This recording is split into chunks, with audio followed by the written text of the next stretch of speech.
Have you ever wondered how someone can scale from 0 to 100K per month without burning out or selling their soul? Never be in a position where I'll have to wear pink boots or my kids will have to wear pink boots.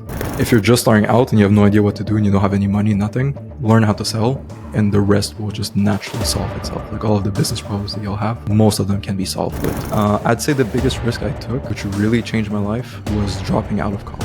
There's literally no plan B. Like if this doesn't work out, there's literally nothing that's waiting for me. Like I am completely screwed. I don't stress because future Oliver won't take care of me. Okay, what is up, beautiful people? Once again, we are back with the Coffee with Kofi podcast. And this time, have you ever wondered how someone can scale from 0 to 100K per month without burning out or selling their soul? Now, Oliver right here, he has cracked the code. And today, he's spilling it all, right? Now, before we dive in, Oliver, I'm curious, what's something people don't know about you that would really surprise them? All right. Well, first of all, thank you for having me on this mini podcast. I'm very blessed and very grateful for it. One thing that people don't know about me that might surprise them, that's a good question. I think I'm on the outside, people might think I'm very much, because of my engineering background, they think I have a plan for everything. Like we were just talking about it right before we started recording. When I record my YouTube videos, you would think that I'm someone who would have a game plan for everything. I'd be very like organized and stuff like that. But I would say 90% of my decisions come from just instinct and I just go with the flow. I'm typically not the most organized person or prepared person. I'm more so of the style of like, let's just go with the flow. Let's just trust my gut, my instincts. And I think that has been something that I've carried with me ever since I started to all the way up today to the come up. Holy cow, dude. That is crazy. So you just lead with intuition. And it's that is actually interesting because it is not something I would definitely expect from you because bro, like you're very like data centric and everything as well too. So I'm wondering like, how do you play with that? I'm just flabbergasted, to be honest. Like, how do you play with that? Like, how does that come to play with your data centric style and always wanted to like follow things in a specific manner? Mm-hmm. So I think recently I've been getting more into the whole data driven decisions. I do believe some things you cannot trust your emotions or your gut. For example, we are really scaling ad spend right now. And at the amount that we're spending today, which is about $450-500 per day, I cannot trust my instincts. I cannot say I believe this ad set will perform better than the others because I visually like it. I prefer it. So when it comes to things like that, yes, I'm very data driven. I did start tracking everything, which I do think is very important. But when you're just starting out, because we're going over the whole story of 0 to 100K per month, at $0 per month, or less than 10K, there's no data. Like you don't have enough data. You have no idea what you're doing. And I believe at that point, trusting your gut, your instinct, and just doing what you feel is best, at least for me, is where I've seen the most progress and the best outcome, the best results in my actions. Because if I deep down don't believe in what I do, but maybe some guy on YouTube who has years of experience is telling me, hey, you should do it this way. But I, deep inside of me, I'm like, I feel like I prefer doing this instead. I feel like that's going to play into my emotions and the way I perform. That is very interesting. How important would you say it is for you to believe in what you're doing? And no, because, there's a lot of people on the internet that give people like you and I a bad name. Right. Where it's like, do this, do that, do this, do that. And then you just keep it going. And especially since you're also in a space where you also coach and teach other business owners, just like you and I, to also like scale their businesses and everything as well, too. In almost a similar light, but not really, which is why I absolutely really like love you and what you actually do with Growth Solutions. How would you say it's really important, like for you to believe in what you're doing? Very much so. I'm a big believer, and yes, I'm not saying like go into things completely blind and don't take any advice, don't learn anything, because obviously it's going to be very difficult to scale and see results from it. I just believe I'm take like a step back, look at what everyone is doing, make a decision based off the information that you have, and just Mm, go with it. Okay. mm, Things might not work out at the beginning, and I think that's okay. I think many mm, people are so stuck in this mindset of like, I need it to be perfect from day one. So mm, I'm not going to start until I listen to Kofi's, all of his episodes, until I listen to Oliver, until I purchase this course, until I do this. And mm, then once I have all of the information, then I'll have the perfect sort of roadmap to my entrepreneurial journey. But in reality, no matter how well prepared you are, things will always go all over the place. And you cannot mm. plan the unexpected. Yeah. So I do believe at the end of the day, if you trust yourself and just trust that, like, no matter what happens, whether it's good or bad, I will be able to get through it and just make it happen. I Mm, believe that's where you get the most power. And that's what I've held with me since day one. It's like mm. things will be, I don't know if you can swear on this. Oh, I you was can. gonna, All you right, you can, can. Feel free. Yeah. things will go to shit and it's just Mm, inevitable. Like that's like the process of running a business, but that's how you mm, learn.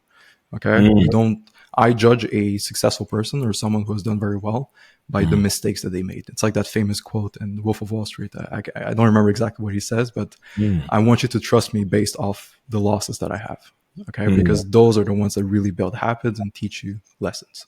mm, Okay. So mm. that's kind of how I view things. Dude, this is the one thing that I love about you that also surprises me and a lot of people. Bro, I don't know how, no, actually, scratch it. I do because I have met a couple of them. You do not act like a typical business owner that makes $100,000 a month. You really don't. You're kind of like the everyday guy to a certain extent. It's like people would not realize that. Like how, what does that even look like, bro? Like, I'm curious, like, what do you do when you first wake up? Like, how does a day in the life look like for 100K per month agency owner? Mhm. So first off, just to touch on what you said, Mm, I think it's very important. Like, it's very easy to look at other people on social mm, media and see that this person is doing X in the morning. His routine looks like this. He acts this way because now he has money. He buys Rolexes, drives fancy cars, and stuff like that. So mm, I automatically have to assume my new identity to be like that person. And I think mm, that's something that I've always tried to avoid because deep mm, down, it's not me. Okay. mm, Whether I make 10K a month or 100K a month, I will still wear my same Walmart t-shirts. Like, I'm good with this. I don't need anything extra. So mm, staying true to yourself, I think, is very important. And I think mm, this will just tie back to what we spoke about earlier, which is mm, just trusting yourself and not trying to play a persona, but rather just, be yourself and do what you think is best. mm, To answer your question, my routine, every day is different. I would say my routine today is very different than how it was, let's say, a year or 2 years ago. mm, Today, I'm mostly in meetings. So I mm, wake up. I personally like to work out first thing in the morning. So I'll wake up super early, super early, like 6 a.m., 7 a.m. mm, First 2 hours of the day, just eat, go to the gym, work out, come back.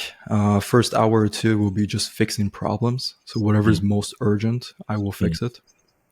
And then from there, it's just mostly meetings and just making sure the whole team is, doing what they're supposed to be doing.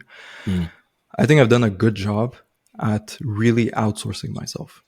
And mm. if I wanted to, I could literally just book a vacation and not work for the next 6 to 12 months, and we would still be making money. And that's how I've always envisioned running my business. Does Mm, that mean I want to take a 12-month vacation? No. Like, I mm, love working. I love what I do. mm, It's just I never want to be a key piece to the company. I want it to run mm. without me, and I want to have people be sort of replacing me to my day to day. So, Man, that is very scary. mhm, Very scary because it's like, how a lot of us we have like this sort of like almost control freak nature, especially when it comes to your business, because your business is like your baby, yeah. right? So it's like you can never know where Chad or Paul will, like, fuck up Hmm. something for the business to not go to where it needs to go to. Very true. How do you manage that? And how are you able to, like, know that things will, like, keep on going without you being the key piece when Hmm. you're the one that built this? This is, you are the sole reason this exists today. Yeah. So, very good question. So when you find talent that is worth having on your team, Mm, you'll quicker realize that that talent is better at making decisions than you are. So mm, even though my company is my baby, mm, when it comes to, let's say, appointment setting, I mm, wouldn't classify myself as being the best appointment setter, the best person to get appointments. And mm, you reach, until you meet someone or you hire someone who's able to do that specific role better than you can, I mm, think it becomes very hard to let go and to trust someone else. But when you do find that person, that A player that's able to just replace you and do an even better job, mm, then you realize you're like, okay, so I'm not like, I hope I don't lose this guy, because without this guy, then my company goes to shit because he's so much mm, better than I am. So I mm, think if you find poor talent, and mm, you still find, well, if you find talent and you still find yourself micromanaging them and just making sure everything's correctly and they're not fucking up, I think mm, that's already a sign that maybe that's not the right person for the position, or maybe you just gave him too much responsibility and he still needs to be trained under you. But mm, ideally, you want to hire talent that does a better job than you can. And I think I've done a very good job at doing that. So I have a head of fulfillment. He mostly works with my clients. I mm, myself, I do like working with people, but I feel like I'm not the best person just to, understand people, be there for them, listen to them, things that are very important in coaching. But I mm, found someone who's very good at, having those types of relationships with our clients, which is why mm, he's my head of, success with my clients. mm, When it comes mm, to sales, I do think I'm a pretty good closer. And I think sales is the one thing that I've personally struggled to outsource. I think that's the only thing that it's very hard for me to let go. mm. Man, that is, bro, you just really like dropped a lot in there. Before before I even come to the sales part as well too, I am wondering. So in this situation where you've pretty much, outsourced this to people, getting this type of talent, people that are better than you in like, specific roles. I'm reading this book called Profit First, where and Mike talks about having reverse handcuffs in business where you give like somebody within your business has so much knowledge and talent that you give like power to that person to like pretty much run that section of your business, Hmm.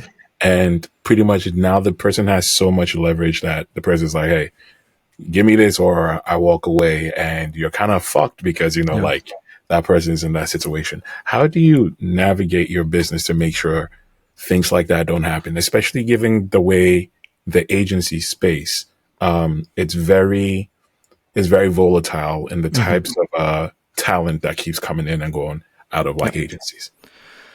So I think it's very important that you have a solid understanding of every single department in your company. So let's Mm, say I'm running ads for local clients, local businesses. mm, My objective is not going to become the best media buyer out there and to know everything about ads. Just mm, enough to understand what's happening in the company and that that person doesn't have 100% of mm, the power over me. mm, At a skill set, let's say 1 out of 10, the guy I hire might be a 9 out of 10. mm, I might be a 6 or 7, depending on what we're talking about. So it's mm, not like I'm completely blind to one whole department, because I think that's just mm, irresponsible. I think if you're running a company and there's a whole department that you as the founder don't have like a somewhat of an understanding of how it runs, and mm, that you absolutely need this person, otherwise the company like ceases to exist, I mm, think that's just irresponsible. I do. That's why like when I coach my students, I always tell them, I'm like, look, don't try to become the best media buyer and learn everything about Facebook ads. mm, We'll give you a media buyer. We have those on our team that can just take care of the ads for your clients. But mm. does that mean you should just hand 100% of the responsibility to some random person and you just like turn your brain off and not try to understand the basics of how to run ads? I think that's just irresponsible and stupid. Makes sense. Makes sense. And I agree with you as well too. I love that. Okay. Hmm. And now you're talking about the sales part too, where it's being like the hardest thing for you to outsource. So Yeah. pretty much you're the CEO and the CSO in the situation of your company. Why is it so hard for you to outsource? And what do you think is holding you back from outsourcing it? Um, so my main background is sales. Mm, My very first job, well, this was while I was in university. I got a door to door knocking job. So I knew nothing about sales. Mm, And while all of my friends in college were getting internships at some mm, engineering firms, engineering companies, mm, I took a leap of faith and I said to myself, I want to learn how to sell. Because mm. I figured selling is going to be a pretty important skill in life, whether I'm selling products or just trying to sell myself to a employer or an idea or whatever. Mm. So I took a leap of faith, started door knocking, did a whole summer of that, got a full blown training. I was knocking about 100 to 150 doors per day. So that's 100 pitches every single day that I was doing for a whole summer. Wow. And by the end of it, I finished, I think, top 5 in the company for the whole summer as a first year like sales rep. And I Wow. quickly understood that sales is something that I'm naturally pretty good at. I Mm, had the skill set, and I think with proper training, I became pretty good at it. And mm, I transferred those skills to the online space. So I went from selling door to door to now selling over Zoom calls, which is basically the same thing. mm, And I just believe because of my background, my experience, I'm pretty good at sales. So for mm, me to going back to what I said to you earlier, if mhm. I'm a 9 out of 10 and I want to replace myself, I need to find a 10 out of 10 because now my Yeah. skill set is here instead of being here. Yeah. So for me to find better talent than me is Mm, is is difficult. It's not mm, easy. And also in my case, the way the business runs, we're very sales heavy, so very mm, front end heavy. So mm, acquisition is has to be on lockdown. That is one thing mm, that cannot be slacking. mm, So that is why I spend, I'd say, 70% of my time, 80% of my time on the sales part. Because if mm, sales goes down, then my company will take a big hit. Man, Something sales like that. above all else, like what Hormozy likes to say. He always says sales above all else. I like that. Exactly. I But like that. I do think there's a lesson in there for me, which I've realized in the past couple of months, Mm, is in business, the way I view it is that there's two ways of operating. There's the front end and the mm, back end. So some mm, people might be very good at front end, which is client acquisition. So they can run ads, direct marketing, acquire a bunch of clients, close deals, and make a bunch of money. But mm, when it comes to the back end, whether it be like retaining clients or mm, being able to upsell existing clients, mm, they might be lacking, which is where I found myself to be. We're very good at front end acquisition, but when it mm, comes to back end, I don't have that many offers. I haven't spent enough time on that. So mm, even though in a month I might cash collect 100, 150K per month, mhm. the next month I basically start back at zero and I have to redo the entire process. And what Wow. I'm slowly learning is that there has to be a balance. I Mm, still believe you should start with a front way of operating because learning sales is probably the most important thing. mhm, Because if you lose all of your clients, you can just run it back, run ads, close those deals, and just get it back to where it used to be. mhm, But being able to retain those clients and being good at fulfillment, mm, and whether it be like a monthly ongoing service or having different types of upsells and stuff like that, mm, I think that's just as important. And I do believe that if I had that a bit more on lock, I mm, wouldn't have to be stressing as much as I am right now about sales mm. because I could rely on the back end payments Yeah, for my dude, company to survive. that is impeccable, to be honest, because it's like that. How do you manage to how do you manage to keep your profits up and keep things going with that type of model?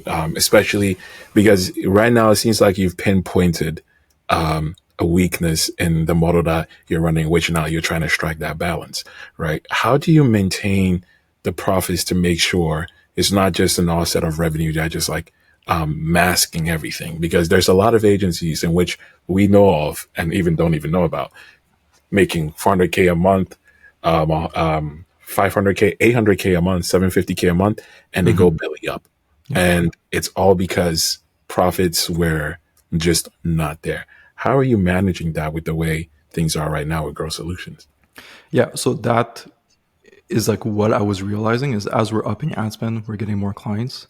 Mm, When I first started the business, I always said to myself, I am not going to think about margins. Okay. mm, Yes, I could close the deals myself. Yes, I could fulfill for my clients and do all these mm, things and save more margins, but that's not the objective. I like mm, to view myself as someone who's making 500K a month, a million a month. And I'm mm, like, is a founder who's making a million per month closing deals and taking sales calls? No. So mm, I've always positioned myself that way. So at the beginning, margins has never been really a main concern of mine. mm, Now that I'm getting to a point where, numbers are getting a bit bigger and we're a bit mm, more stable and I know what I'm doing, now I'm focusing on the back end, which mm. is sort of related to what I just spoke about, which is when you only focus on the front end, you have ad cost, you have your fulfillment team, the Mm, closers, and all of these things. And typically, it's more expensive to onboard a new client than it mm, is to retain a client. mm, So because of that, your margins will take a hit.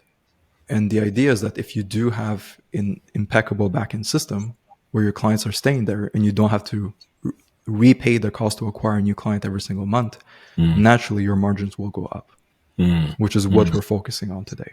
I wouldn't say mm, my margins are bad because our ROI on our ads are pretty good, mm, which I think one other thing that has helped me a lot with my margins is having a personal brand, having my YouTube. We get mm, lots of leads naturally, organically through my YouTube. mm. And those obviously are not, I don't have to pay any ad spend for that. Yeah, And yeah. that just saves me a 25 to 30% in margin when it comes to acquiring a client through organic. Wow. Wow. Bro, that is awesome. That is honestly awesome. And I love that for you. Like, thank you so much for being transparent as well too with this because, and this is what is really valuable for like, viewers and stuff here, right? Because it's like a lot of people just see like 100K a month, 150. Oh, I want to get that. I want to get that. But there's so much that goes into just running business that they would not consider at Mm-hmm. all. And you just sharing this, I'm sure it's also going to make people think twice about the things that they need to put in place and what to do before they get to this level or even 5K or even 10K. Bro, I want to go back to like something you said, which I found very interesting, which is in terms of like your sales part and you doing door knocking. Mm-hmm. That is painful thing to do. 100 to 200 doors a day, Mm-hmm. just door knocking the entire time. You could have done anything. You could have done anything else in the space of sales. Yep. Why did you choose to go and do one of the most painful things, which is door knocking? No pain, no gain. You know what they say. So, well, yeah. Jokes aside, like my father, he works at a car dealership or a car auction, Mm, and he always drilled into me like sales is very important. Like you have to learn how to sell, especially if one day you want to become an entrepreneur and start your business. You have to learn sales. mm, And for the longest time, my objective was to sell cars or something like that, just because mm, that's what I knew. But mm, then the more I was thinking about it, I was like, okay, so you sell a car, the person who walks in, he's already interested, obviously, in buying a car. Is that really sales? You know, yeah, you're closing the person, but I always figured I was like, okay, if I'm going to do something to mm, learn a specific skill, let me do it in the most difficult environment. Let mm, me just learn, let me mm, actually do it. mm, And why door knocking? To be honest, it was just something that appeared in front of me. Like I just got lucky. I was in class. I sat down and I noticed there was like these little pieces of paper in front of everyone's desk. mm, And I was like, what is this? So I took it and it was a flyer for a job position as a door knocking intern. mm. And I was like, oh, okay. So it's like sell pest control, going door to door, make upwards of 40K in the summer. I was like, well, I'm like, what is this? So I do some research. I look online. Some people are kind of sketched out. Some people are saying, don't do it. Others are like, this was the most amazing opportunity. I learned so much. And I Mm, was like, all right, what's the harm in just going for an interview? So I mm, did an interview, got the position. I was like, all right, let me do it for a week or two. Worst case, if it doesn't work out, I'll just get a regular job. Like mm, what's the harm? mm. And yeah, I did it. My first day, I made 2 sales, which is considered pretty good. Wow. And I haven't looked back ever since. I was like, wow, this is amazing. And I think I was making 200 bucks Canadian per sale. Mm. So I went from working at Costco, a $15 per hour job, to now door knocking and making like 400 bucks in a single day. I was like, wow. I'm like, I am never going back to Costco. This is crazy. Yeah. So yeah, the money definitely helped. Like I'm very money Mm, driven, not mm, because I'm materialistic and I want to buy a bunch of crap. I just view life as almost like a video game, mm, and money is a way to quantify points. That's how I mm. kind of, and I want to collect as many points as I can. Yeah. So by door knocking, I was making a good amount of money. I was learning how to sell. The team was impeccable. It was incredible. It was horrible. It was probably the most painful time in my life. But for everyone watching, like if you do want to get yourself like get into entrepreneurial, like in the entrepreneurial space, and Mm, especially if you're a full-time college student and you're saying to yourself like, oh, I study full-time, I cannot do anything, I cannot learn sales, I cannot start a business, I think Mm, getting a summer door-to-door knocking job is probably the most beneficial thing you can do. You will learn so much, you will make so much, and mm, trust me, by the end of the summer, if you want to start any type of business, it will be a piece of cake. mm. And just to finish on this, after my summer of door knocking pest control, I actually started a business before this online business, and it was a window cleaning business. And guess what I did? I did door knocking. So I door knocked, and this time I was selling my own product. So now my margins went up. You know, instead of selling someone else's product, I was selling my own product. I hired two sales rep. I had a person to clean the windows for me, and quickly I outsourced myself. So I had two guys door knocking full time. I gave them the script, the training, and everything. So they were closing deals. And I had someone who was taking care of doing the fulfillment, which is cleaning the windows. Wow. Very quickly, you can use those skill sets and just start your own business, even if it's window cleaning. Wow. Dude, I love how entrepreneurial you are, man. You have your journey is very, very interesting. And I'm just learning so much more about you as well to hear. It's very intriguing how you have such gut. You have such like bravado. And a lot of people don't have that. I think that's what's missing as well too. It's like, I see you take a risk in which a lot of people Mm-hmm. are worried about. How important would you say risk is in doing such a thing? Because that was definitely risky. I mean, it wasn't, I guess, as risky because you're a kid, doing this, doing that, but True. it was still like a risk in which you took Mm-hmm. and all, especially at that level. How important would you say that is? Risk is a very important. It was a very big risk at the time because the way my college was set up is that you had to complete one or I think two internships to get your degree. And Mm. by not taking my internship, I basically forced myself to take an extra year in college. So Oh. that already in itself was a risk. I'd say the biggest risk I took, which really changed my life, was dropping out of college. Mm. So I was studying engineering, as mentioned. Mm. It's a 4-year degree here where I live. I Mm. completed 2 years. I had pretty good grades, and I Mm. just took a leap of faith and dropped out. I had started my agency while I was in college. It was doing pretty well. I was close to 10K a month, but Mm. I knew something was holding me back. I'm like, if I didn't have this school in front of me and I just went all in this, I know I can scale this to a pretty good amount. Mm. And it took me so much time. I think it took me over a year just to build up the guts to drop out. And when I did, I didn't even tell anyone. I didn't tell my girlfriend, didn't tell my friends, didn't tell my parents. I literally just did it. And I was like, all right, I need to prove them wrong. I need to make sure that this works. Otherwise, I am going to get my ass beaten. So yeah, 100%. I think sometimes, Yeah.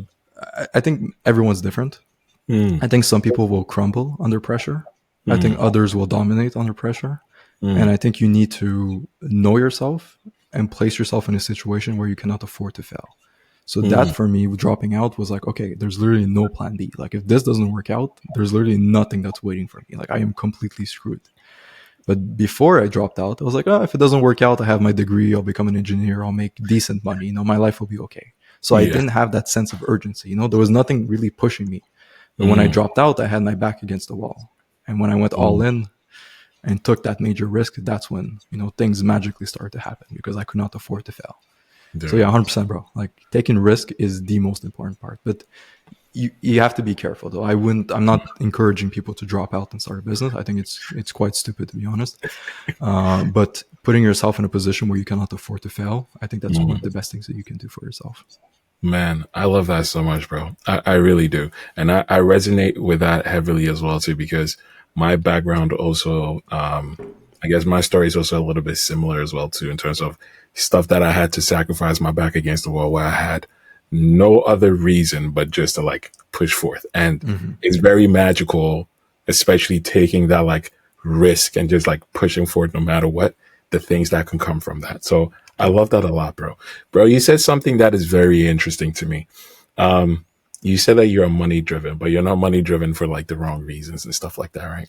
And one of my favorite quotes in which I got from like my sales class that I attend with my sales trainer Tim Barry, where someone was said, "Business is an intellectual sport, and finances is proof of the impact that you had on the world with business."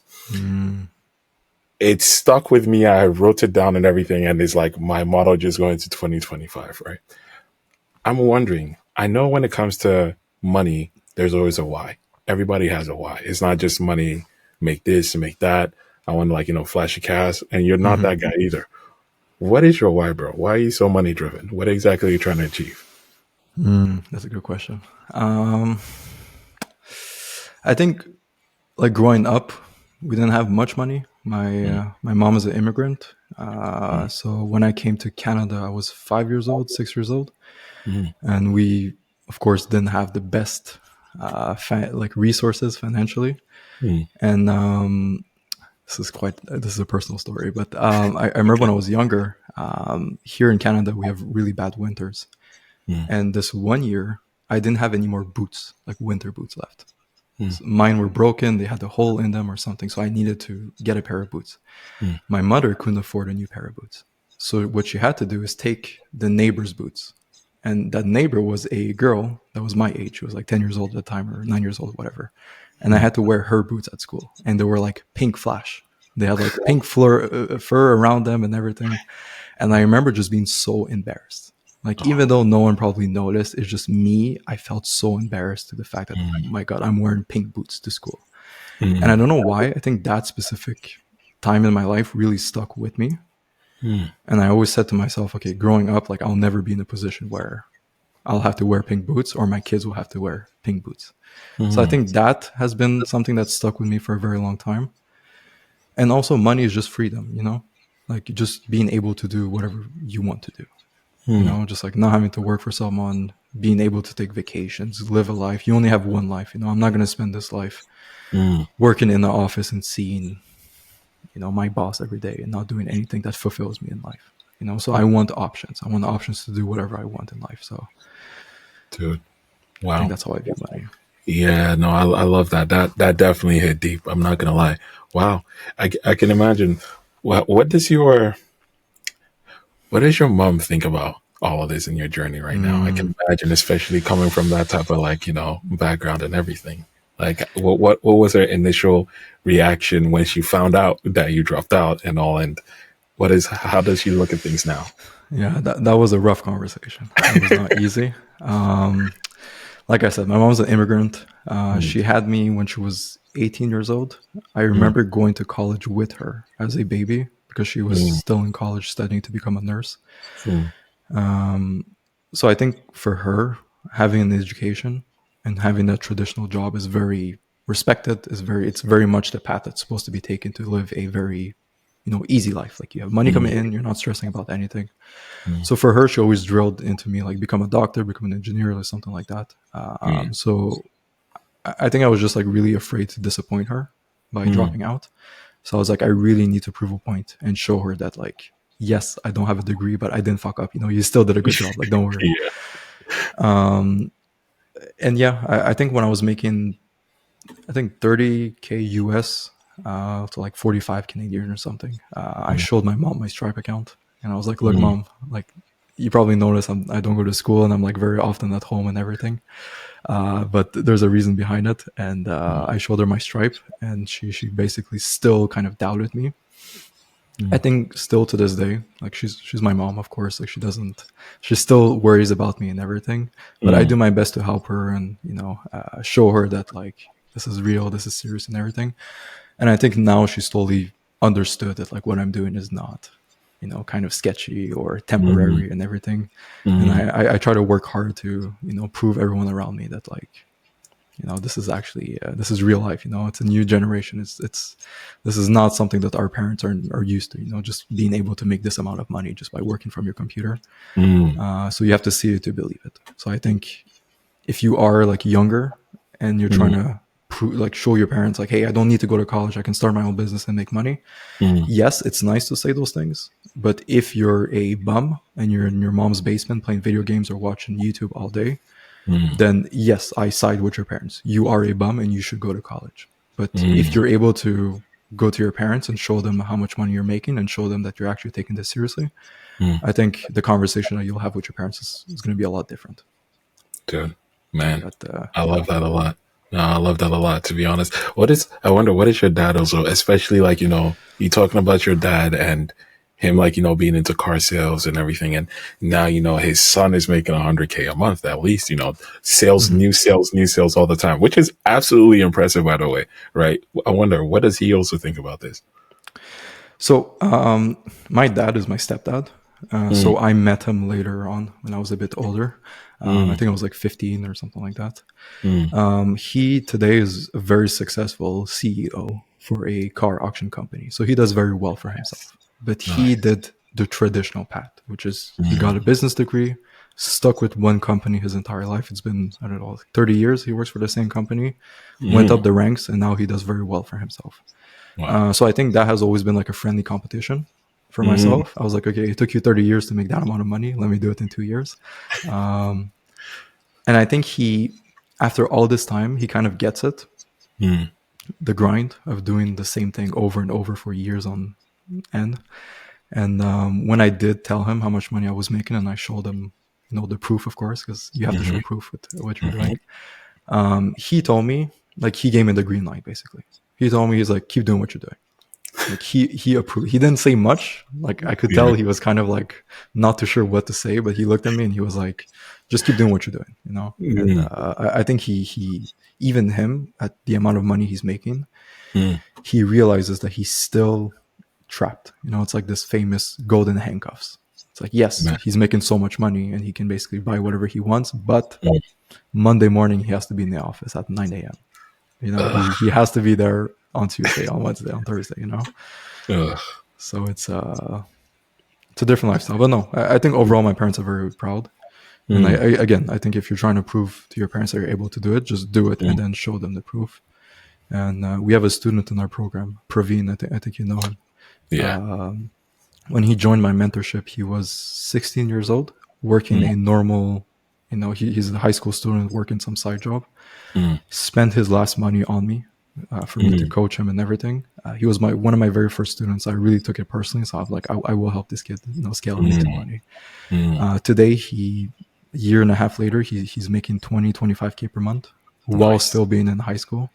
I personally Nice. met his father, so Praveen came to visit me and everything, and I spoke with his father, and I Wow. explained to him the whole thing. And even at that time, like him making that much money, his dad told me, he's like, promise me you're not going to make him drop out from high school. And I told him, I'm like, I promise you.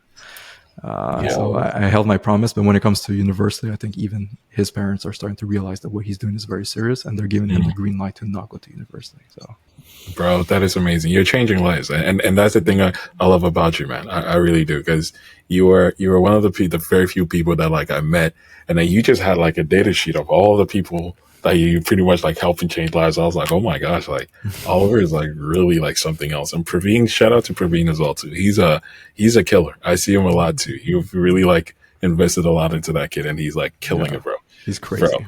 yeah, he is. Yo, so I wonder if if you were not in business at all, or if you weren't doing growth solutions, what would you be doing right now? If I wasn't an entrepreneur, if I didn't start my Yeah, own business, I yeah, think I'd work in sales. I yeah. think I would finish my degree and work in engineering. There's like a position where you sell highly complex machinery to like Mm, plants and stuff like that. And I think that's something I would do because it's mostly commission based. You get paid pretty mm, well, and you mm, do need that engineering background to sell it. So I mm, still think I would stay with sales because mm, honestly, I love sales. I think that's like if I had to compile everything in business, like what I enjoy doing the most is yeah. sales. Yo, I underestimated how sales driven you are. I really did. I had no idea, and now this is really showing me a lot as well too. So sales. Would you say sales is like the lifeblood of like every single business whatsoever? No, I wouldn't say every business. Mm, I think it depends on the type of business. I mm, do believe if you have a strong sales background, it will help you basically start anything. Like I, mm, I, I fully believe I can start any type of business today just because I know how to sell.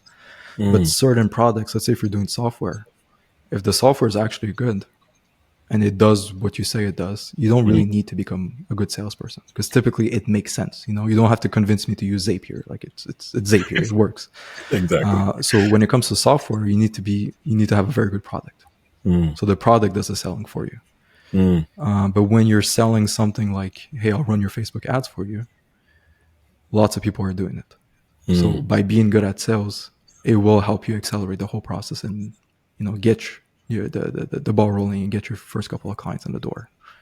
So I mm, think depending on the industry, learning how to sell is more important than the others. But I think as a whole, mm, if you're just starting out and you have no idea what to do and you don't have any money, nothing, learn how mm. to sell and the rest will just naturally solve itself. Like all of the business problems that you'll have, most of them can be solved with becoming a good salesperson. Bro, that is that is actually really, really awesome, really smart. It also reminds me of Homozio also saying something similar too. So I like the fact that like, you're right on that trajectory with what he said as well too. I wonder, because every single one of us have come to that point when we're running business, right? Have you ever come to that point where you wanted to throw in the towel when you were doing all of this? Like you just wanted to like give up, just like fuck it, go back to what you were doing or something else? And if so, how did you push through it? Yeah. So two times. Wow. Once, which was like I think 2 years ago, Mm, I had an initial offer that I was running. It was going pretty well. mm. I had a personal mindset block in believing that this offer was not scalable. I could Oh. scale it to 20, 30, 40K per month, but 100K, 200K, forget about it. It's unscalable. Mm, So I seeked some outside help. I got a new offer, which I decided to push, which was very different than what I did previously. mm, And I decided to just go all in on it. So mm, I pushed through. We rebuilt the entire company. We hired new guys and everything, and we launched this new offer. And we quickly understood. I like. I didn't believe in it. I didn't like the product. I didn't like the service. And it goes back to what we spoke about at the mm, beginning of this podcast, where, like, I personally didn't believe in what we were doing the product anymore. Why? mm, Because I've never really done it myself. I was selling something that someone told me, "Hey, you can make money doing this," but I've never mm, actually done it before. So mm, for me to sell it to someone, it's like, yeah, I can kind of bullshit my way and get people to buy me, but it's just something inside of me didn't sit well. mm, And I think, and at the time I was taking the sales calls, and I think at the time it started to affect me a lot, mm, and it affected the way I closed because I didn't have that conviction anymore mm, because I didn't believe in what we were doing. And mm. I think that really affected the sales part of the company. And we quickly started no longer closing deals. So I was like, oh my God, what did I do? So it wasn't so much like wanting to throw in the towel. It's just being in a position where it's like I didn't know what to do. I had one person telling me, hey, you should do this. But then I Mm, had, me basically saying to myself, like, hey, you should do this instead, and that's gonna work. mm, So that was a very stressful moment when I launched a new offer. We did end up just completely eliminating that new offer and going back to what we did. And I mm, scaled the unscalable, which mm. is the coaching program. If you're wondering, Wow. it's the one-on-one coaching. Many Yeah. people told me you cannot scale one-on-one coaching. Forget about it. Like now you're making money, but at 100K, 150, 200K per month, you're not going to be able to one-on-one coach everyone. And funny Mm. enough, we're still doing one-on-one coaching. So Wow. I think that says a lot. So I pushed through. Otherwise, this summer, I Mm. think that was really bad as well. I Mm. lost my ad account. It got banned, so I could no No. longer run ads. And our payment processor, Stripe, shut down on us. So I was My no God. longer able to collect payments, and our main acquisition method, which was ads, was Was no gone. longer a viable option. I couldn't use it. Wow. So for 3 months, I basically didn't make a profit. I had to pay my team out of my own pocket because we would use certain processors, like new ones. They would hold the money. So we Mm. still got paid, but I didn't actually receive the money yet. But of course, I'm still going to pay my closers. I cannot not pay them. Mm-hmm. So for 3 months, I was basically paying everyone out of pocket. Wow. And we have, again, lots of expenses, so it's not Yeah. cheap to run a business like this. But Yeah. so that was extremely stressful. And it was it would have been very easy for me to just say, fuck this, we're stopping everything. We're no going to Mm. close deals and just, I'll do something different. But you cannot give up, like I don't have that mindset where you can give up. It's not an option for me. Like, because if I give up, like, what else is there for me to do? Like, why Mm. throw in the towel? Like, what am I going to go cut grass, buy a lawnmower and start door knocking, cutting grass? Like, I'm not going to do that.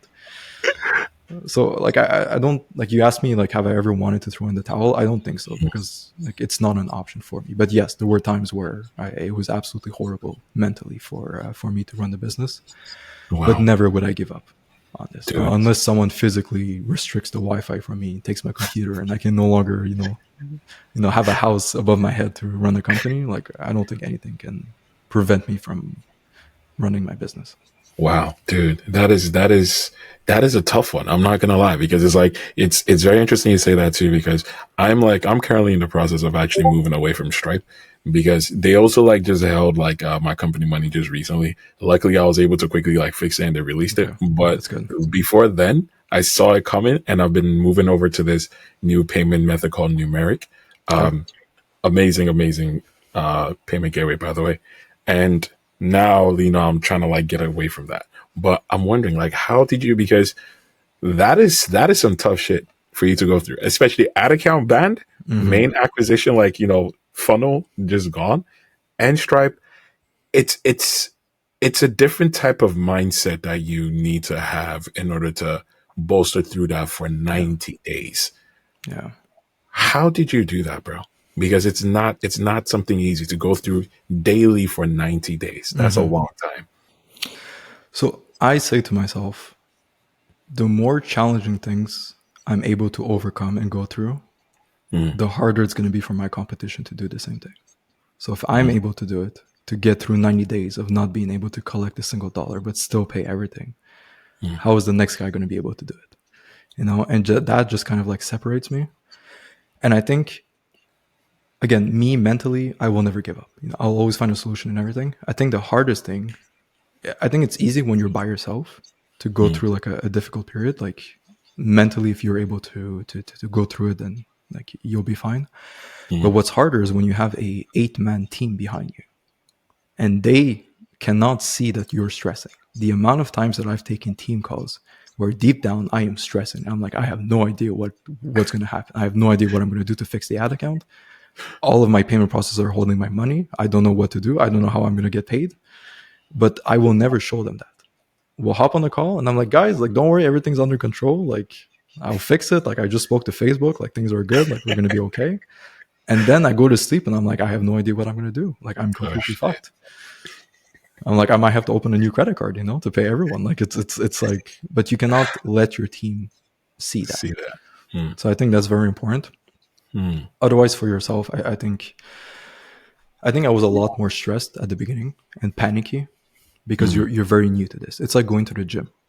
At the mm. beginning, you do one rep of one exercise, and the next day you're completely sore and you're completely dead.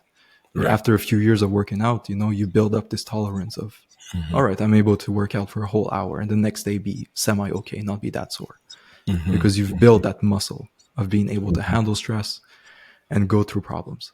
Mm, And I always say this to my team. I'm like, the future version of myself is going to be smarter than me today. So whenever there's like complex problems, which I know will eventually come, I'm mm, like, I don't stress because future Oliver will take care of it. And the future version of myself is always going to be smarter. They've always been through more stuff. They have more experience. They're mm, older. They're wiser. So they will mm. handle whatever has to come. So that's how I like to view sort of myself. I like that, though. I like that. Yo, that It's is good, amazing. right? The It future really is, version of bro. myself will take care of it. So you put the Yeah. blame on that guy. He'll do it. Don't worry. Yo, I'm actually gonna start like using that a lot. I'm gonna write that down because that's actually impeccable. Goodness me. Oliver, do you remember what it felt like when you hit your first 10K month? Mm. So I do. Mm. It did not mean anything to me.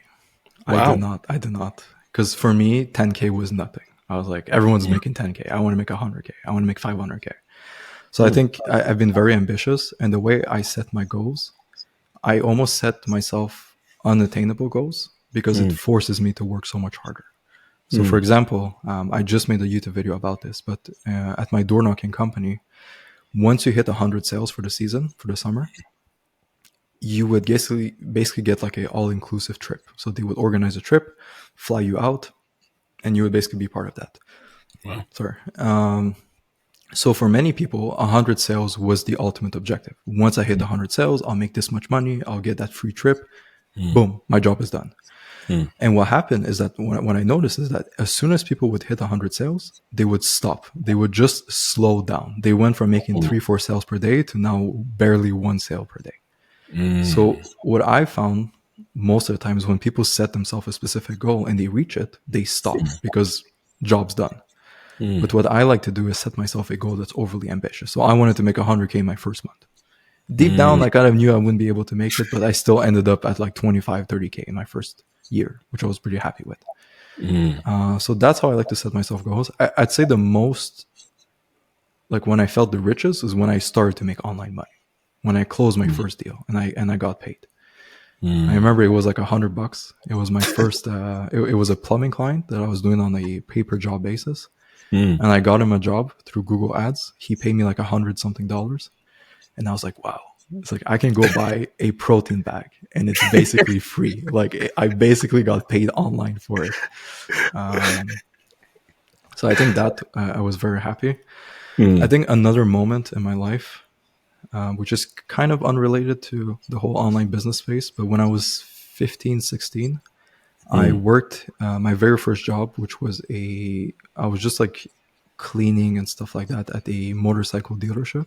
mm, I made a few grand during the summer, and I was like, okay, mm, this is kind of unmotivating. You know, I made like mm, 3K working the whole summer. mm. And what I ended up doing is I took all my money and I went all in crypto, which looking back is very stupid. But I ended up making a pretty good amount of money. And Wow, that money, I used it to buy my first car. And it was a brand new Honda Civic at the time. So I was pretty happy with that. And dude. I think that really shifted my perspective. I was like, wow. I was like, this is crazy. I worked for a full summer and I made like 3, 4 grand. Mm. And I just made one good decision. At the time, I was like, it was a very smart decision. It was calculated. I knew exactly what I was doing. And I made, whatever, like 5 times, 10 times more than I did the whole summer. Wow. So I think that really opened my eyes to what's possible online if you know what you're doing. Yo, that is actually it. Bro, you got the best stories, bro. I'm not gonna lie. You've got like the best stories as to the things that have happened to you and as a result, like like what you got from it, either like for better or for worse. And it's I can see that that's really helped also shape you to becoming like who you are. Mm-hmm. And it makes me curious. So when you hit those, because it's like I know it's like until you hit that like first 100K or like the time when you until you got to the point where the time when you felt rich and all of that. I wonder, did you do anything different? Like let's say when you hit that 10K, when you hit that 25K, 30K, when you hit that 50K and all of that, did you do anything different from what you were doing before? Um, so, like you're talking business wise, like the way I Yeah, operated the company. Like yeah. I said, I think I shifted from solely relying on my emotions, my instincts, my guts, Mm, to now taking more calculated decisions depending mm, on what I'm trying to achieve. So to mm, give you another example, we recently raised our prices. And mm, for whatever reason, I'm very attached to our old price. It's like mm, it's been proven to work. People buy it. People don't complain. I have a good closing rate. I know it works. And in mm, my head is if I up the price of our product, no one's gonna buy anymore. It's gonna be so much harder to sell. I'm not gonna make any mm, more money. Everything's gonna go upside down. I'll be poor. I'll be homeless. The worst things will happen. And for the longest time, because of that, I didn't raise prices. mm, And then eventually I got a bit fed up of it and I knew that was like a major constraint in our company. So I mm, was like, let me actually calculate my closing rate mm, with the new price. So I 2x our price. I took my old data. So I'm like, okay, so the amount of money I make per call is this, and this is mm, my current closing rate. Let me take 10 calls and pitch the new price. And let's see what happens. My mm. closing rate went from, I think it was like 48% to 46% with the new price. And I was Wow. like, wow, I feel stupid. I was like, I feel very stupid right now. That's what I said to myself, and I was like, really, just because I was thinking about my emotions, that's what happened. So Mm, I think things like that, I've mm, slowly started to implement, mm, which helped me a lot. mm. And yeah, Yeah, I think that's how dude, I, I love that. I love that a lot, and it resonates with me a lot too because my business partner and I were because normally, especially in the game of business and marketing as well too, it's like you can really get thrown off by how you feel or emotions and stuff a Hmm. lot. But True. the moment that you actually put numbers to it, you get a whole sense of clarity, Hmm. and that is really key. And I love that, like you True. said that here too, because it's like just looking at that is like game changing. Is from Yeah, what I'm seeing. it's very true. I think Mm, one other thing, which I wasn't too sure if I wanted to mention, which has like I'm very surprised by this, but it has affected me a lot by the way I operate my business and just act as a general, as a entrepreneur, as a person. mm, I was making at the time, I think 40, 50K mm, USD cash collected per month. I mm, was still driving that same Honda Civic. It had the cracked windshield, the brakes were squeaky. It was not in the best of shapes. mm, And at the time, I met Serge Gatari. For mm, those that know him, he lives in Montreal. He's relatively close to me, and mm, we were celebrating New Year's Eve together. And or no, it wasn't New Year's Eve. It was right before my birthday, like during the summer or something. mm, He invited me over. He was doing this mini party, mm, and we were talking together. And he asked me, he's like, "So, how does it feel to run a business that makes 50K a month?" mm, I looked at him and I'm like, well, not like I don't know, it hasn't really changed my life. Like from making 10K to 50K a month, like my life is still the same. Like nothing has really drastically changed. mm, And he looked at me, he's like, well, have you changed your lifestyle? Like have you used that money to improve your life or do things differently? mm, And I was like, not really. Well, he's like, well, that's your problem. He's like, you make 50K a month, but you don't live a 50K per month lifestyle. And mm, he's like, that will, have huge effects on the type of person that you are and how you hold yourself and everything. mm. So I was like, okay. So we spoke. And long story short, he ended up calling me a pussy because I didn't want to get the new car and everything. So I said to him, I was like, look, in November, if I hit my goal and I Mm, make X amount of money, I will buy a new car. And I mm, ended up buying a car and it was an AMG. And and it's true. I think ever since I've had the new car and gotten like a nicer apartment in a city and everything, it mm, has mentally sort of change my perspective on life and show me mm, that the money, because it's very easy to make money online, but mm, if you don't use it, like it doesn't change anything in your life. But mm, to actually have like an attachment where it's like, okay, if I make more money, I actually get better things in life, and it you mm, know it makes my life better. I drive faster and all these things. I have more enjoyment in life. So I think also using some of the money mm, is very like, it will help you with your mindset and put you in a mm. position where it's like, okay, I'm not doing this for nothing. Like there's actually a reward, there's an end goal to this. Bro, I love that. Yeah. Yeah, and I definitely agree. I can definitely see that because I mean, at the end of the day, what's the point of the whole business, right? As you said, Exactly. you're trying to be free, right, and provide for yourself and other people around you. So, I definitely love that. I'm curious, Oliver, if today you had $0 Hmm. and you had to start all over again, what would you do?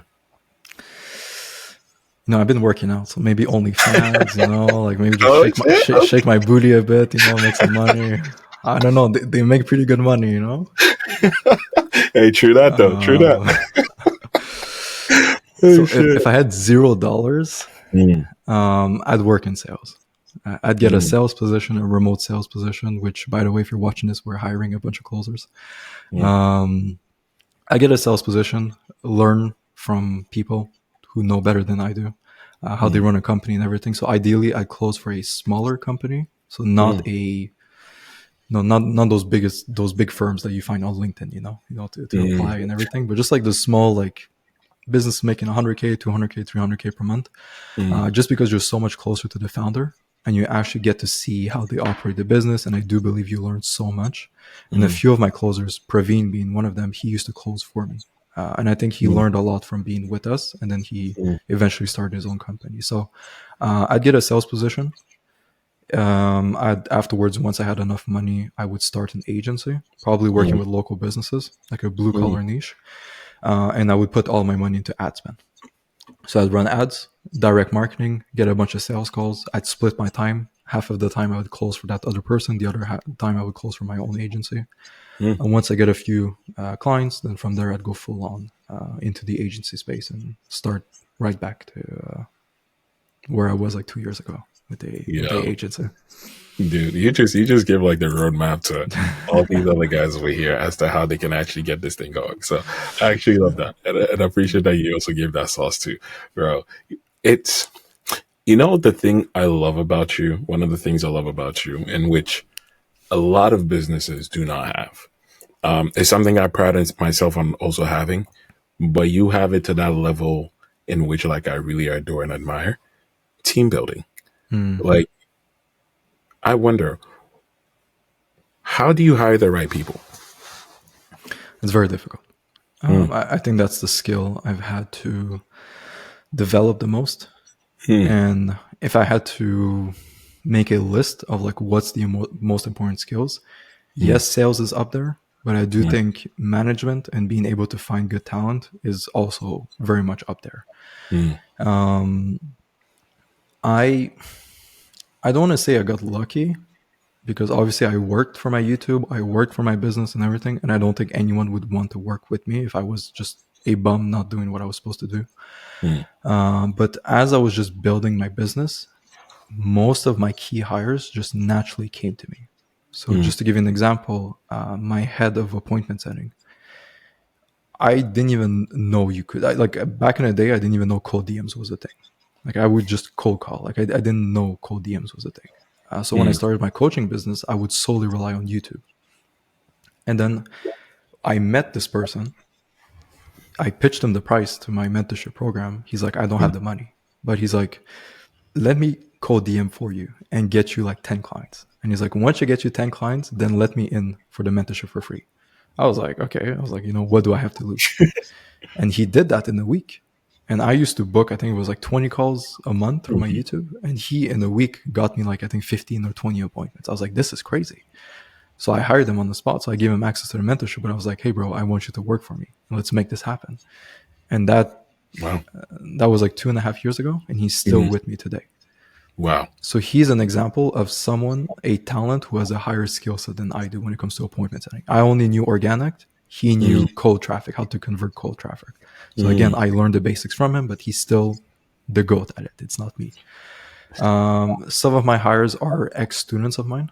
mm, So people that I've seen, succeed very well. I've just enjoyed working with. I see they're serious and everything. So mm, I offer them a position to work with me, or they offer themselves to work with me because they see we're growing. And I do think there's lots of benefit in, being part of a smaller company and helping them rise to a decent level. mm, But I would say the key piece, the most important thing, if I didn't have this, mm. I wouldn't have been able to get the talent that I have today, is my YouTube, is having a following, having a personal brand. Mm. No one Wow. wants to work for a nobody.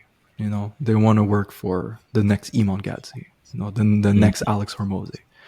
I mm. don't think Alex Hormozy has any issues finding the best talent. He will make one IG story and he will get as many applicants as he needs for True. whatever position that he's looking for.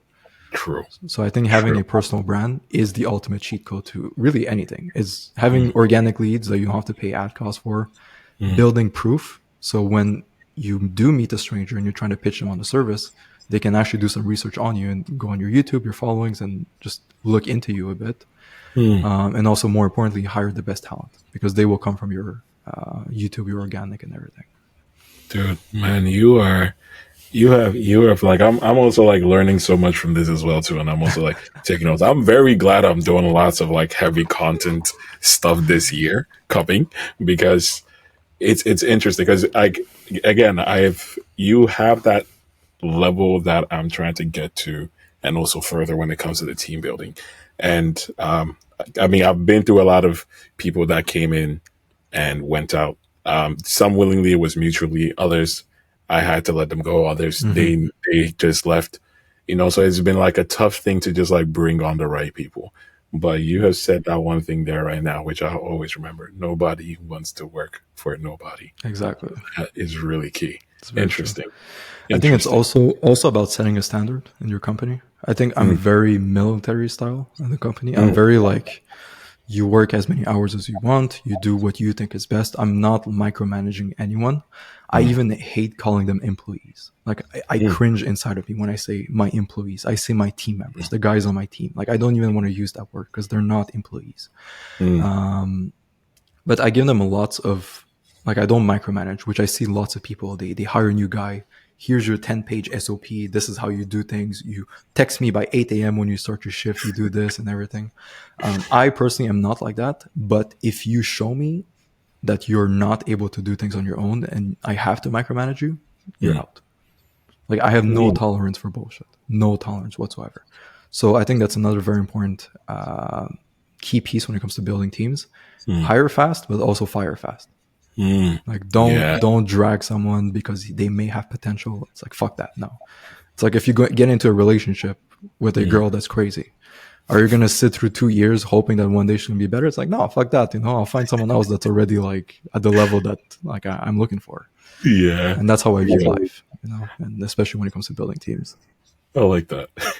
I like that a lot. You're right. You're definitely right, bro. It's very interesting to me. I'm wondering. I know for me personally, just being a human being, also coming into the realm of business, every single is like it feels like every single day, every single month, you always learn something new in order for you to like get to that next level. What would you say was the biggest belief that you used to have that you had to let go of in order for you to skyrocket even more in terms of growth mindsets, in terms of just like financial as well too, team, all of that? What would you say? I'm sure you have many, but what would you say is that key one that you had to let go of, in which you felt the growth just happen immensely? I think it's like, I'm not good enough. These people are better than me, and I can Mm. never do what they do because they have something that I don't have. And Mm. no matter how hard I work, they're always going to be a step ahead. I think that's one thing I had to learn to let go, because I'm very much someone who puts people on pedestals, more specifically like entrepreneurs. Like, I Mm. look at Hormozy and I'm like, I'll never be able to be as big as Hormozy. He's crazy. Mm. And funny enough, I used to say that about lots of people that now are, like I've achieved a bit more than them, respectfully. And I think the when I really realized that was Mm. when I was working on my coaching business. Mm. It was scaling pretty quickly. Things were going well. And I spoke to a prospect, and he casually mentioned, he's like, yeah, I was talking with this other company and I was thinking of working with them, but now that I'm talking with you, I'd rather work with you. And he paid me. Mm. And at the end of the call, I was like, out of curiosity, like who was that other person? And I'm Mm. not going to mention it here on the call because I don't want to Mm. put them on blast, but Mm. he mentioned the person that I was kind of comparing myself to at the time, which I believe was, at the higher stage than I was. Wow. And I was like, that's crazy. And he sent me the screenshot, and I saw the guy's name. They were texting on WhatsApp. He was trying to close him. And I kind of took that deal from him. And I was Wow. like, that is crazy. I used to look up to this person, thinking that this person will always achieve more What's than that? I can. And Yeah. next thing I know, I'm stealing his clients. Like, they would rather work with me. Wow. And ever since then, I've heard it a few times. I'm like, wow, that's Mm. crazy. So I think that is something that I personally wasn't able to let go until Mm. I saw black and white proof and I spoke with someone that was able to confirm it for me. Wow, dude, that is huge. That is huge. Would you? And it's a thing where it's like all of us have this like limited belief of Mm-hmm. ourselves every single time, and all. Would you say that it's really important for you to not have that limited belief? And if so, how would you like even go about making that happen? Because like the one thing, one of the hardest things in this world is the mental game. And Mm-hmm. and business is a huge mental game, True. right? Where you're just like having a constant limiting belief about yourself, about your services, results, all of that. I even personally have been going through it. It's just recently that I realized that I'm actually really good at what the fuck it is that I do. Mm-hmm. When I look at the numbers and everything, I'm actually really good at it. But before that, I'm like, oh no, maybe I'm bad. Maybe I don't do this, and maybe that's why I was also was not putting content out there. So Mm-hmm. I'm wondering, like, what is your take on that in terms of like the limited belief? So I don't think you lose to a competitor. You don't lose to a Mm. boss. You don't lose to whatever. You lose to yourself. I think that's the biggest lesson I've learned, is that if you mentally cannot fight that battle, like, you're not going to get anywhere. Mm. I still, to this day, have that mindset where it's like, I stress out when I see other people who are further along me, like when I see what they're doing, and I'm like, I'm not doing those things. Like there's so Mm, much. They have things more organized. They have better acquisition methods. Their sales team is bigger and everything, and it stresses me out. mm, And I think the only thing that has helped me overcome that is ignoring everything, not being on social media, not mm, watching their YouTube videos, not listening to what they say, and just do what I think is best. And to just mm, follow my own path without constantly looking up. Because when you mm, look up, the grass is always greener. Someone's always making more money than you are. And mm, especially in the game of business, there's always someone who's better than you are. Like you mm, cannot be number one. Even the number one, the richest person, like they're the richest person for a couple of years, and then they get someone else comes in and like takes their position. So um, I think many people fall into this trap of just comparing themselves to everyone. mm, And it's true. It's very overwhelming when you see someone making 100K per month when you're mm, barely able to make your first $100 per month. mm, It's hard to comprehend. Like even me at the time, I was like 100K. That's insane. I was like, if I make that mm, in a year, I'll be happy. But just don't compare yourself to other people and just do your thing. Don't look up. You don't have time to watch YouTube videos anyway, so don't be on that. And don't follow these people. Like the mm, only people I follow on social media are people that I want to have their same style of content. So I follow them mm, just to see what type of content that they're putting out, not because I actually want to follow them and everything. mm, Because otherwise, it just plays into my head too much, and it's mm, just something I've noticed of me, and I'm like, okay, let me just not play into it. Let me mm, not purposely put myself in a situation where I start mm. doubting myself. I love that a lot. I love that a lot. I am my own competition. And then Exactly. that way you just keep leveling up. Jeez. Dude, you're dropping bombs, bro. You're dropping bombs. And now I really want you to like also help drop some bombs for some other people there as well too, right? Because I can imagine a lot of people that will be watching this. They'll be all over the place, but some people will probably be looking at starting out. Some Mm-hmm. people have already started out and they're trying to like, maybe hit their first 10K per month and all of that. Let's imagine like, someone is watching right now and is stuck at 5K per month. What is the one move you will tell them to make today to get them to that 10K per month? Um, Run ads. Just do ads. I personally waited way too long to Wow. start running ads. Mm, And don't be, I think 5K a month is a dangerous spot mm, because you've probably not previously in the past come to money. Like this is the first online money that you've been making. So this mm, money is very exciting. It's mm, very hard to resist the temptation of let me buy this, let me start spending here, left and right. I don't want to pay this person because I want to save my margins and keep as much money as I can. I think that's a mm, mistake I see many people doing, like sub 10K a month. mm, So reinvest everything, and more specifically, reinvest into things that will make you money. Making a new website will not mm, make you more money. It's going to look nicer and everything, but directly, it's not really going to make you more money. mm, So reinvest everything into the company, more specifically, advertisement. mm. I think if Dude, had I done that way sooner, I would have been way bigger than I am today. wow. Interesting. It's interesting you say that as well too. Because I know it's like ads is always like one way. Like one of the like ways in which many people always talk about for you to grow faster Hmm. and everything. And I love how you mentioned that the one mistake that you made wasn't like getting into it fast enough, which makes me wonder in terms of like money mistake as well too. Because like when you're that small, Hmm. that every single dollar counts even more, right? So it makes me wonder like what money mistake did you make early on that you wish you could erase, either good or bad, so that you would have hit your goals even faster? It's gonna sound like I have a different approach to it. I wish I would have spent more money. I'm Wow. very like risk averse. So Mm, every penny that I made, I was the opposite. I would hoard everything into a bank account and I would not touch it. And I just built up this huge pile of money and I would mm, not touch it whatsoever. And I didn't want to spend money for anything. I was making 30K per month and I was still living in my mom's basement. I was still driving that car. Mm. And the day I decided to sign a lease for 1.5K per month, which I was stressing, Mm. by the way, is like that blew my business out because now I had my own office, my own place to work and everything. Wow. So for me personally, it's spending the money. I think that's a big mistake that I made Wow. when it comes to my money.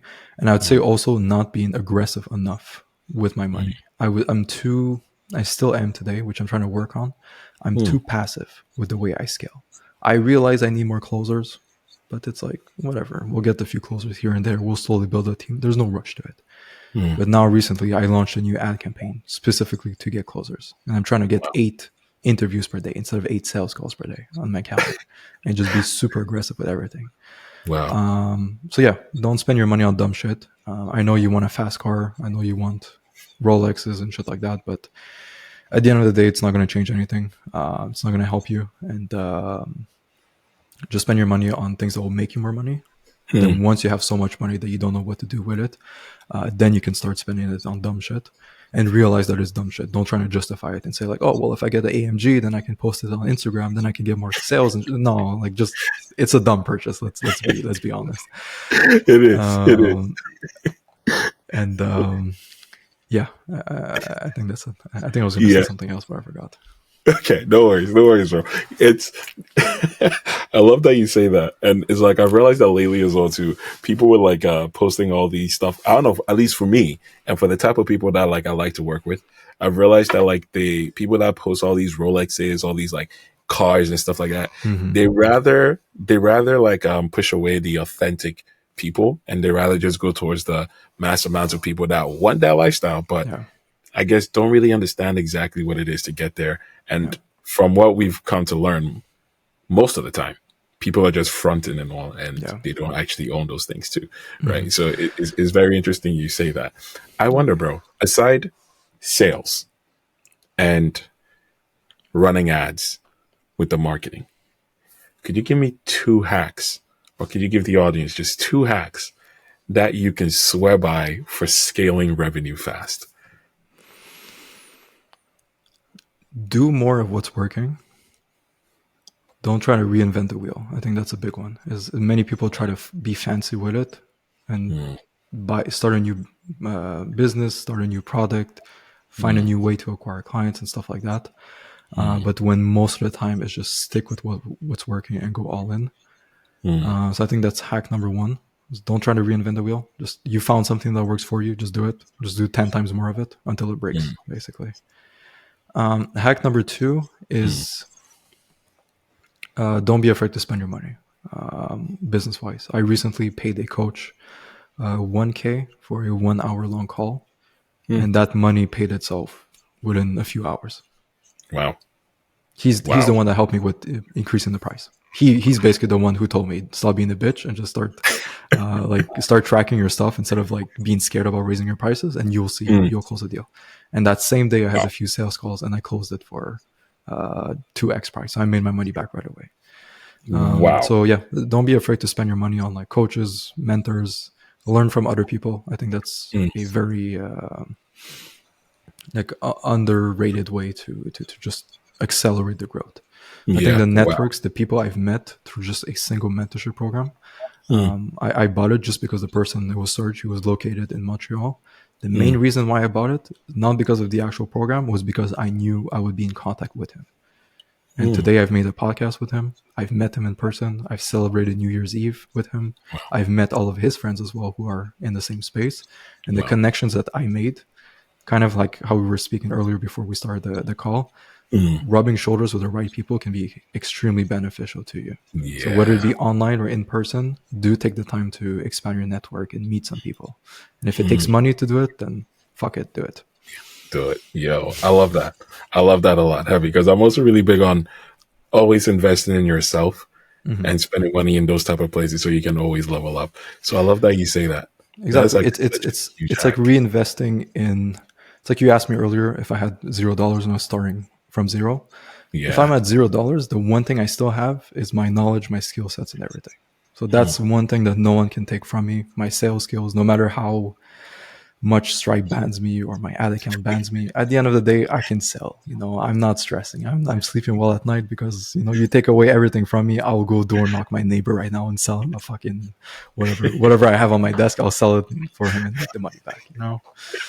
Yo, So oh it's my gosh. I love that, bro. I love that. Yo, okay. I want this segment for raw and real quick as well too. This entire thing has been raw. This entire thing has been real. I love that it was a gotten personal to also really know about you as well and just give value bombs to these guys. Hot takes on things.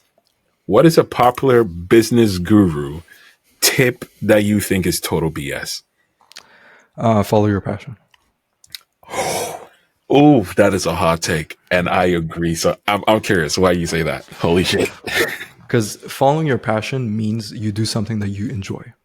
Mm, And although at the beginning, maybe your passion is baking muffins, you'll quickly mm, realize that once you start making money, your business is no longer baking muffins. It's finding bakers, finding the best location, running ads for promos for the best muffins or whatever you're selling. And mm, you quickly distance yourself from your passion. And if you're only working on things that you actually enjoy working on, you're not going to stick with it in the long run. mm, So I think that's a mistake. And also, like, I think there's just some opportunities out there that are unsexy but mm, make money. So I always tell people, I'm like, look, just do something that you can make money, like selling mm, ads or growth services to people. It mm. works. Like, who's gonna say no to more clients for their business? It might not be fun, but trust me, bro, you will make money.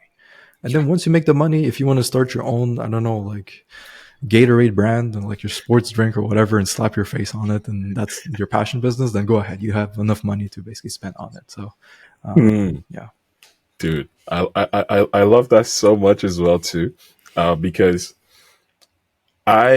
so in my not so distant past life, I was a semi-pro choreographer. And I Okay. was really fucking good at it. Like you see this big 6'2" guy, you would never think you could dance, but I could bust moves like crazy and choreographing and stuff like that. I went really far. I was like rubbing shoulders. Like my dance mentor was shout out to Yesi Gomez, my dance mentor. She was on So You Think You Can Dance. One of, I think season 4 or something like that as well too. At that time, she like helped me get into like different spaces. I was like performing on the same stage as like Justin Timberlake's like choreographer and stuff like Mm, that. It was like it was like pretty like awesome stuff. But I quickly came to realize that my passion in that portion, when I started like teaching classes and having to like stick to these specific things, it quickly stopped becoming fun. exactly. It quickly started feeling like a draining job in which I was just like, so I stepped away from it and all. And I don't think I want to go back to it, but not in that capacity. So I love that you said that, like that whole follow your passion stuff. I also Mhm, think it's BS as well, too. You want to be careful in that part, exactly. bro. I love that. Okay. So I wonder, second one here, is hustle culture overrated or necessary? Mm, I think what's overrated is the whole cold plunges, meditating, Mm, journaling. I don't know if that's considered the hustle. mm, In that, I don't know how you would define it. mm, But when it comes to that part of the space, when people say like you need to start in monk mode and all of this crap, I think it's mm, bullshit. I think it's just distractions. There are mm, things that are easy to do mm, relatively and they make you feel productive, but at the end of the day, like it doesn't move the needle forward. One thing I used to do is read books because everyone would tell me you need to read books to be successful. mm, And I read almost a book a week for a whole year, business mm. books. And guess what? I was not any richer because I wasn't taking action. I was just reading books because that's what people were telling me to do. Okay. So I think when it comes to those things, like the self improvement space, Mm. I think that's highly overrated. Okay, that is interesting. So it's more like if you wanted to at least do those, you do those and then you take action with it, but you just doing it does not really move the needle, pretty much. Exactly. Yeah. Mm, At the end of mm, the day, there has to be like most people know what they have to do to make money. mm, mm, Most people, if they're true. just starting out, it's picking up the phone and cold calling and talking to 100 businesses per day. Or it's Mm, going out in person and knocking to businesses and say like, hey, do you need help with your advertisement? Do you need me to do your social media? mm, That's how I started my first agency. Is I went door to door in person because again, all Wow. I knew was door to door. But I quickly realized that it was a bit harder to scale, so I picked up the phone instead. But Oh it's my like god. people do those things to avoid the hard work. Mm, That's what I noticed.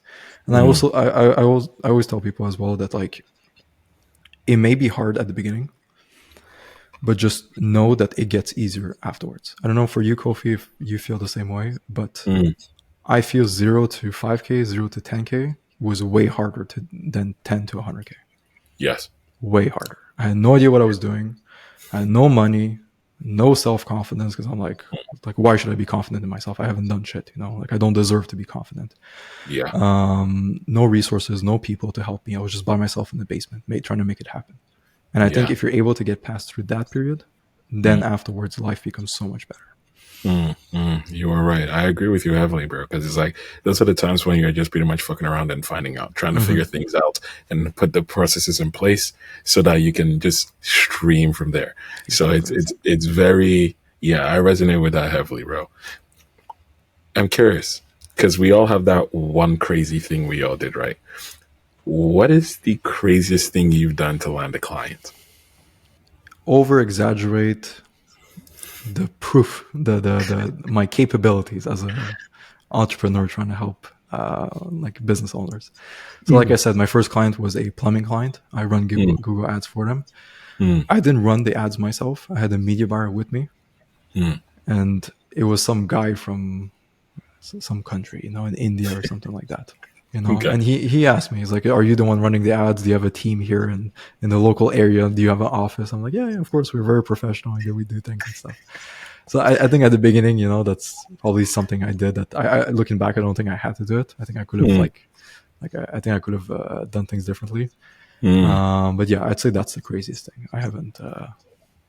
I've always been ethical. I think being Yeah. ethical is very important. I think it's very easy Yeah. to you can easily scam people online. Like it's crazy. Like there's Yeah. nothing that's gonna protect you really. So it's more Yeah. of like a moral thing to yourself. And I just think it's wrong. How can you sleep with yourself if you do some fucked up shit? So Yeah. I've always tried to avoid that space and not be just be authentic and be true to myself. Yeah, I love that. I love that, bro. Yeah, that definitely resonates with me. The amount of times that we've exaggerated in the beginning times and everything to like try and line like clients, and the like once you do that as well too, especially if you're an ethical person, which a lot of people are not, Mm-hmm. you just can't sit right. But then the one thing I did realize too though is once you're that ethical person and you did that, you damn as well sure just go above and beyond to make sure you True. really deliver for them. So, That which is was so like, true. Yeah. yeah, good thing on that part, bro, dude. Okay. So right now, bro, you are doing some amazing stuff. You're hitting that 100K per month and everything. I wonder, and I'm curious, and I know everybody else is too. What is your next goal? 300K a month. That's what I want to Mm, hit. mm, It's why 300. It's 10K a day, and it just sounds sexy. I make 10K every single day. So that is the goal. mm, Um, I also want to build my backend money as well. I want to build 100K in MRR in the mm, backend for the company. So those are two of my goals for 2025. mm, I think I can brute force my way up to 300K a month with just mm, hiring more closers and focusing on the front end. But mm. again, I do believe it's very stressful where every Yeah, month you start back at zero and you have to redo it, yeah, especially at the beginning. I think that was very heavy on my mind, and I was stressing all the time. I was like, okay, last month was great, but am I going to be able to replicate that this month? mm, But now I've just done it so many times, and I have such a big team that for that to happen means that not only did I screw up, 20 mm. other people on my team will have to screw up as well. So it's very Okay. hard to believe, Mm, but it's more so just peace of mind because I don't know. The A business is supposed to be an asset that just grows on its own, makes a bunch of money, and you don't have to spend too much time on it mm, once it's fully built and it's running well. And the way mm, I have it operated is, if my closures get, you know, I pray that that doesn't happen. But if they get hit by a bus and they all die, Okay. we die as well. I'm going to be stressing a lot. So that's something I want to work on for. Yo, I love that. I actually love that. And it's very interesting. It seems like you and I also have the same goal for 2025 because my goal is also 300K a month as well too with Nice. it. So it's really awesome that you say that. There's a lot that I would definitely want to dive in with you on about those as well too. Guys, this has been bloody amazing. As you can see, Oliver is a stand-up guy. Next episode, we're going to be diving into scaling to $1 million a month. And, Oliver is probably going to be back here, saying, Oh. talking about that. That's my guy.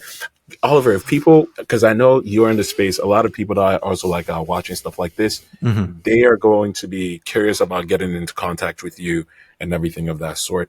What is the best way for them to reach out to you? Maybe even DM you the word growth or whatever. Mhm. Like, what is the best way for them to reach out to you and contact you? Yep, 100%. So if you want to get to know me, of course, I have my YouTube channel. I'm sure Kofi can put a link to that in the description. So 100%. that's going to be a great way for you to just learn the basics of how to build your first business, especially if you're a beginner. That's what I focus on, is people who are just starting out. I was in your shoes 2 years ago. I was a full-time college student trying to make it out of the basement, and I made it happen. So my goals, my dream is to help as many people as I can replicate that level of success. If you want me personally to help you, I'm always open on my in my DMs on Instagram. So you can just DM me, and I'm very transparent. I like to help people. Again, the whole reason why I started my YouTube was to get in contact with more people, just personally help them, give them advice and all of these things. So if ever you have any questions specifically for me, you want me to view your business or really whatever there is to start an online business, send me a DM on Instagram and I'll happily reply to you and we can have a conversation on there. But yeah, YouTube and Instagram, those are the platforms where I'm the most active. Trying to be more active on TikTok. That's going to be the goal. That's going to be the That's goal. going to be the goal. Yeah. I love that. I love that. Shoot. Hopefully they don't ban TikTok as they're planning. Yeah. Trump is trying to stop it. So we're going to see how that goes. Oh, goodness. Bro, this is so fucking awesome. Right before we head out, I wonder what final words do you have for our viewers and listeners here? Um, Something that stuck with me. I heard this somewhere. One of the worst advice that I've personally gotten is be realistic. So I reverse it. So if there's one piece of advice that I can tell you is don't be realistic. Set crazy goals, set ambitious, objectives in life, and just work crazy hard to attain them. So don't listen to people, especially that people who aren't like in a situation that you want to be in life. Like, why would you take advice from them? Like, they haven't lived the life that you want to do. And most of the time, if you do speak with these people, they will tell you your goals are unattainable. You're not realistic and stuff like that. I say fuck them and prove them wrong. And that's what I had to do countless amounts of time to a bunch of people that I know in real life. And now, funny enough, things have changed. Now they come to me, they're like, I always knew this was going to work. I never doubted you for a second, even though I'm like, oh, I'm pretty sure that's not true, bro. But yeah, don't be realistic. I think that's a very good motto to have in your head. Set unambitious goals and just work hard towards them. What do you have to lose? What do you have to lose? Exactly. Dude, man, Oliver, this has been an absolute pleasure. Guys, as you can already see, Oliver is a G, an absolute G. He is real. He's authentic. He's making 100K a month all the time. And he has dropped so much value, so much bombs over here. So please, definitely go give him a subscribe if you have not on his YouTube. Go follow him on Instagram. Reach out to him if you need to. And follow his content because he drops this stuff consistently all the time, just showing you how you can actually help grow your business 0 to 1K, 0 to 10K above. He doesn't hold anything back.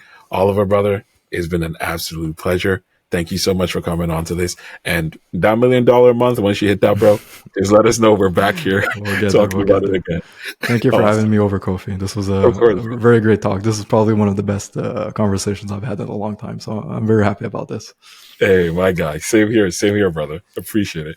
All right, guys. You guys take care. We'll see you guys on the next one. Peace. Bye.